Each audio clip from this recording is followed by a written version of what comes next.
ఈరోజు వీడియో వచ్చేసి మనం షేప్ బెల్ట్ ఖర్చు అనేది కనిపించకుండా ఎలా కుట్టాలో ఈ వీడియోలో తెలుసుకుందాం. ముందుగా వచ్చేసి నేను ఫ్రంట్ పార్ట్ అనేది డాట్లన్నీ కుట్టేసుకున్నా, షేప్ బెల్ట్ కూడా కుట్టాను.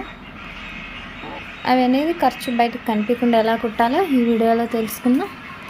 మన షేప్ బెల్ట్ ఉంటుంది కదండి, అదే ఇప్పుడు చూపిస్తున్న విధంగా మనం క్రాస్ తీసుకున్న కల్లా మనం అంటే ఒక జాయింట్ లైనింగ్ అనేది వదిలేసి మెయిన్ క్లాత్ మీద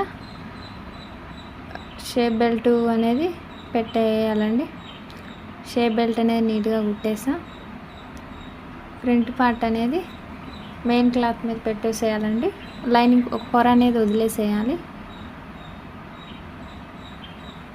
అలా మనకి షేప్ డాట్ ఉంది కదా, షేప్ డాట్ అనేది పాదం కల్లా తిప్పేసుకోవాలి, కుట్లలో పడకూడదు అనమాట. అలా నీట్గా లాస్ట్ వరకు జాయిన్ చేసేసుకోవాలి.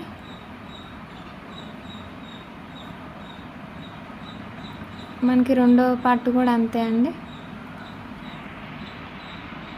నీట్గా జాయిన్ చేసేసుకోవాలి. ఆ షేప్ డాట్ అనేది మన సైడ్ ఉంచేసేయాలండి. రెండు నీట్గా అలా జాయిన్ చేసేసుకోవాలి.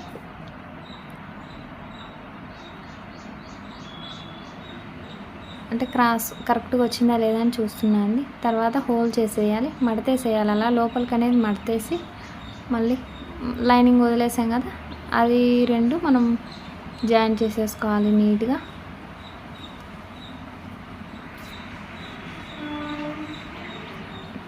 మనం అట్లా లోపలికి మడిచి కుట్టేసాం కదా, అంతా బయటకు తీసేయాలి క్లాత్ అనేది. అప్పుడు మనకి కుట్టు అనేది కనిపించకుండా కుట్టు లోపలికి అనేది వెళ్ళిపోతుంది.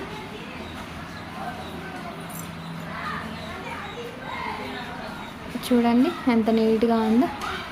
అలా ఉగ్గు లేకుండా, క్రాస్ లేకుండా, ఎక్స్ట్రా పీసులు ఏమైనా ఉన్నా కూడా నీట్గా కటింగ్ చేసేసుకోవాలి.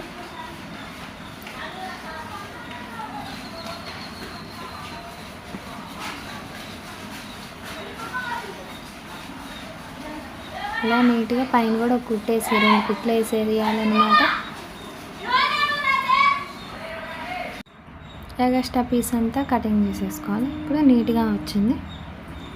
షేప్ డాట్ కూడా నీట్గా ఉంది. మనకి లోపల ఖర్చు కూడా కనిపించదు. అలాగే రెండోది కూడా అంతే కుట్టేసుకోవాలి. సారీ అండి, నేను రివర్స్ మర్చేస్తున్నా. పైన నుంచి భుజం కాడ నుంచి షోల్డర్ కాడ నుంచి నీట్గా మర్చి లైనింగ్ జాయిన్ చేసేసుకోవాలి. మళ్ళీ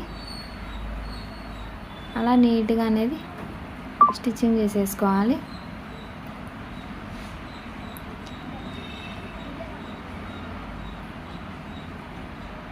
అలా రెండు పార్ట్ అనేది నీట్గా జాయిన్ చేసుకోవాలి, 2 భాగాలు.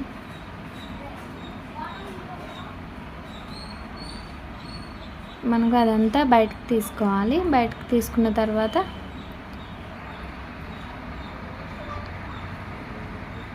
ఏమైనా ఎక్స్ట్రా పీసులు ఉన్నా, ఎక్స్ట్రా క్లాత్లు ఉన్నా నీట్గా చూసుకొని కటింగ్ చేసేసుకోవాలి.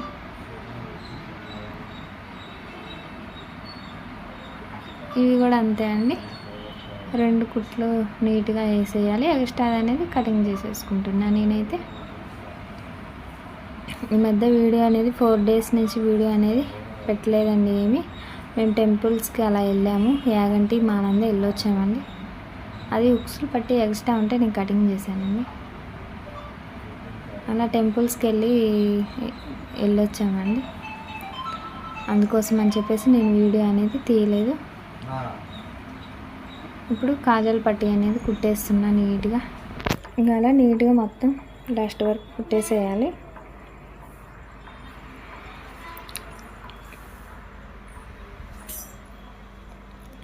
మళ్ళీ పైన కూడా ఇంకో కుట్టేసేయాలి కాజాల పట్టీకి.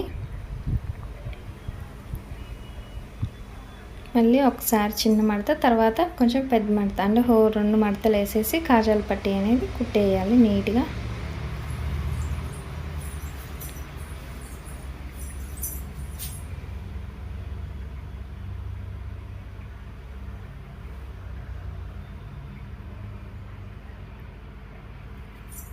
ఇలా ఖర్చు కనిపించకుండా కుట్టుకుంటే అండి నీట్గా ఉంటుంది. ఖర్చు కనిపించేలా కుడితే అవి అనేది పీసులుగా వస్తుంటాయి అన్నమాట, ఉండే కొందికి నిదానంగా.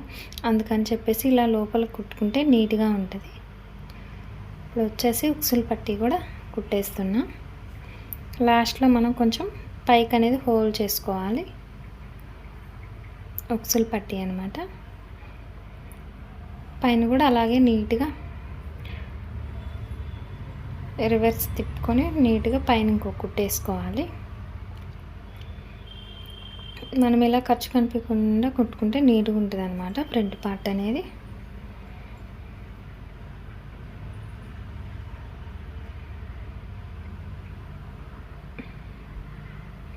అంటే హెచ్చులు తగ్గులు లేకుండా ఉక్సులు పట్టి అనేది చక్కగా నీట్గా హోల్డ్ చేసుకొని స్టిచ్చింగ్ చేయాలి. ఉక్సులు పట్టి అనేది కొంచెం క్రాస్గా వస్తుందండి, క్రాస్గా వస్తేనే కరెక్ట్గా వచ్చినట్టనే అర్థము. ఉక్సులు పట్టి ఎప్పుడైనా క్రాస్గా వస్తుంది, కాజాల పట్టి చక్కగా వస్తుంది. ఇలా రెండు అనేది నీట్గా కుట్టేసుకొని ఎక్స్ట్రా పీసులు కానీ క్లాత్ కానీ ఉంటే నీట్గా కటింగ్ చేసేసుకోవాలి. ఇలా నీట్గా కుట్టేసుకోవాలి. చూడండి ఫ్రెండ్స్, అంటే ఉక్సులు పట్టి కాజాల పట్టి కరెక్ట్గా వచ్చిందా లేదా అని చూస్తున్నా నేను. షేప్ డాట్ కూడా మన కుట్లో పడకుండా, అదిగో షేప్ డాట్ కూడా నీట్గా వచ్చేసింది మనకి. ఫ్రంట్ పార్ట్ నీట్గా వచ్చేసినాయి, ఉక్సులు పట్టి కానీ కాజాల పట్టి కానీ ఇలా నీట్గా వచ్చేసినాయి. అంతే ఫ్రెండ్స్, నచ్చితే లైక్ చేసి సబ్స్క్రైబ్ చేసుకోండి.